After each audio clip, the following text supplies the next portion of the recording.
هذا الفيديو مناشدة ومطالبة للاتحاد العراقي وبالأخص الكابتن المحترم الكابتن عدنان درجال بالتحرك سريعا لجلب هاي الموهبة اللي يلعب مع بايرن ميونخ للرديف. اللاعب يوسف النصراوي من أب وأم عراقية مواليد، يعني أنا أقول لك يتجاوز عمره 15 سنة أو 16 سنة. يا أخي هذا اللاعب أجيبه لنا كمل أوراقه وأجيبه يلعب ويا الناشئين. ليش ضال الناشئين هسه ما بيلاعب سيستم عالي؟ يا اخي جيبوا هذا اللاعب كملوا اوراقه وجيبوه. شتانون بيه يصير عمره 18 سنه ويروح يلعب يمثل غير منتخب؟ حرامات.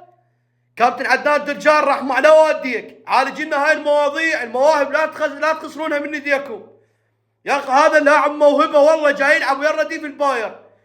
يا اخي يلعب سيستم عالي، جيبوه كملوا اوراقه وجيبوه. شتانون بيه كابتننا المحترم.